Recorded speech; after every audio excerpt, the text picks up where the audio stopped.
दोस्तों, भारत में डीजल और पेट्रोल की ज्यादा रिक्वायरमेंट होने के कारण हमें रसिया, कतर और यूएई जैसे देशों से भारी मात्रा में कच्चा तेल इंपोर्ट करना पड़ता है। लेकिन अब भारत की जानी मानी कंपनी ओएनजीसी यानी कि oil and natural gas corporation Krishna और गोदावरी नदी के बेसिन्स में कच्चे तेल के कुओं पर काम करने जा रही है,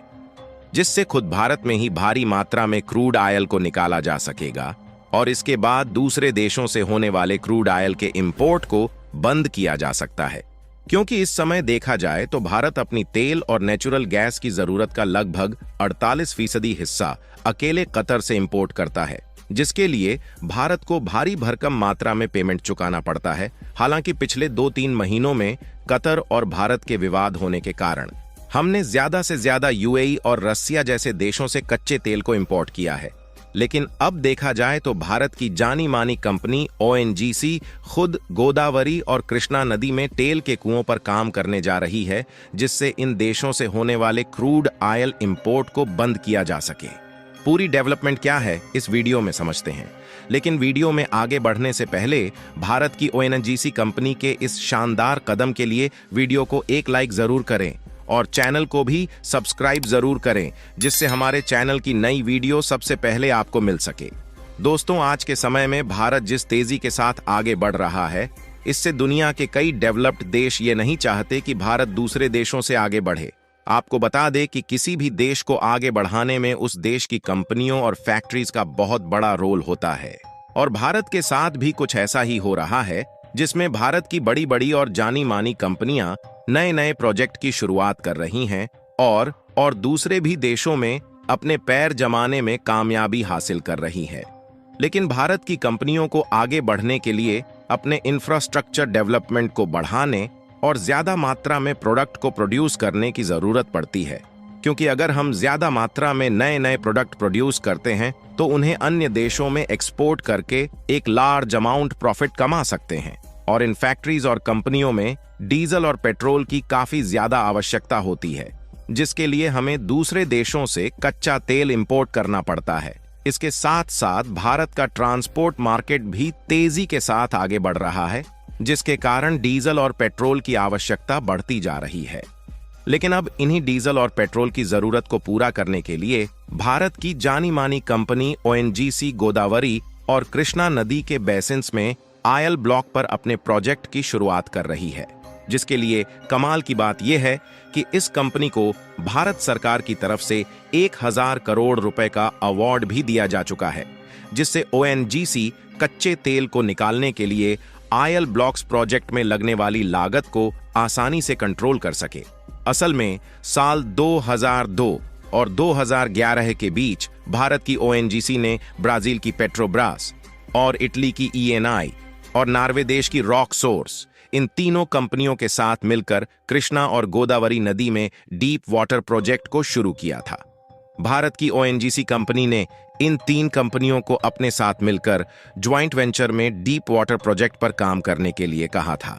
और भारत की ओएनजीसी के साथ इन 3 कंपनियों का एग्रीमेंट हुआ था कि यह सभी कंपनियां मिलकर डीप वाटर प्रोजेक्ट के लिए बराबर में इन्वेस्टमेंट करेंगी। और यदि इस डीप वाटर प्रोजेक्ट में क्रूड ऑयल निकलता है तो यह चारों कंपनियां आपस में बराबर बराबर प्रॉफिट डिस्ट्रीब्यूट करेंगी, जिसके साथ यह भी एग्रीमेंट किया गया था कि यदि इस डीप वाटर प्रोजेक्ट में क्रूड ऑयल नहीं निकलता तो सभी कंपनियों का नुकसान होगा, जिसके लिए कोई भी कंपनी एक दूसरे को इन्वेस्ट के लिए फोर्स नहीं करेगी। इसके बाद भारत की ओएनजीसी कंपनी ने इन 3 विदेशी कंपनियों के साथ मिलकर महानदी, कृष्णा और गोदावरी में 9 तेल कुएं की खुदाई पर काम किया। लेकिन ये सभी कुएं सूखे निकले और इन कुओं से कच्चा तेल नहीं निकल सका। इसके बाद में तीनों विदेशी कंपनियों में से किसी एक ने इन्वेस्टमेंट साझेदारी को स्वीकार करने से मना कर दिया और ओएनजीसी के द्वारा किए गए दावों को झूठा बताया, जिसके बाद साल 2010 में शुरू किए गए इस डीप वाटर के प्रोजेक्ट को पूरी तरह से बंद कर दिया गया। और साल 2014 और 16 के बीच ओएनजीसी ने कोर्ट में डिस्प्यूट के लिए इन तीनों कंपनियों के खिलाफ अपील दायर की, और इसी साल रिसेंटली कुछ दिनों पहले कोर्ट की तरफ से फैसला लिया गया, जिसमें भारत सरकार की तरफ से ओएनजीसी को 1000 करोड़ रुपए का अवार्ड दिया गया, जिसके लिए वह दोबारा से इन तेल कुओं पर काम करने जा रही है। क्योंकि भारत सरकार को भी ओएनजीसी पर यकीन हो गया कि जिस जगह पर ओएनजीसी काम कर रही थी वहां पर कच्चे तेल के बड़े भंडार मौजूद होने की पूरी उम्मीद है। और इस बार ओएनजीसी दूसरे कंपनी के साथ साझेदारी न करते हुए अकेले इस प्रोजेक्ट की तैयारी करना शुरू कर चुकी है। यानी कि कुल मिलाकर देखा जाए तो लगभग 10 साल बाद ओएनजीसी को यह कामयाबी हासिल हुई है, जिसके लिए वह फिर से तेल के कुओं पर काम करने जा रही है।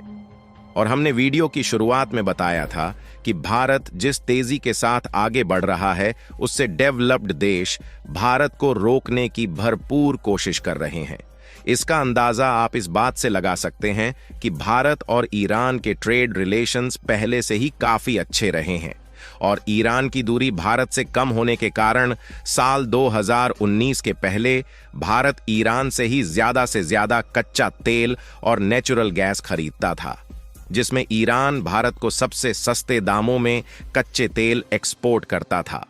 जिसके कारण साल 2019 के पहले इंडियन मार्केट में डीजल और पेट्रोल के दाम काफी ज्यादा कम थे। लेकिन साल 2019 में अमेरिका ईरान के ऊपर प्रतिबंध लगा देता है कि वह भारत को कच्चा तेल न बेचे, जिसके कारण भारत को मजबूरन कतर, यूएई और रसिया से महंगे दामों में कच्चा तेल इंपोर्ट करना पड़ रहा था। हालांकि इसी बीच में रूस और यूक्रेन युद्ध होने के कारण रूस ने भारत को सस्ते दामों में कच्चा तेल एक्सपोर्ट किया है। लेकिन जितने सस्ते दामों में ईरान भारत को कच्चा तेल एक्सपोर्ट करता था, रूस के द्वारा भारत को भेजे जाने वाले कच्चे तेल की कीमत कहीं ज्यादा है। अगर पिछले साल के डेटा को देखा जाए तो भारत हर दिन 46.5 लाख बैरल कच्चे तेल को खरीदता है, जिसमें भारत कुल जरूरत का 85% हिस्सा दूसरे देशों से खरीदता है, जबकि 15% हिस्सा भारत में प्रोड्यूस होता है। और हमने पिछले साल 2023 में लगभग 92.3 बिलियन डॉलर के कच्चे तेल को दूसरे देशों से इंपोर्ट किया है। यानी कि आप ध्यान दें तो भारत का एक बहुत बड़ा फॉरेन इन्वेस्टमेंट का हिस्सा कच्चे तेल को खरीदने में कंज्यूम हो जाता है। लेकिन अब भारत की ओएनजीसी कृष्णा, गोदावरी और महानदी के बेसिन्स पर फिर से डीप वाटर प्रोजेक्ट में नए तेल कुओं पर काम करने जा रही है,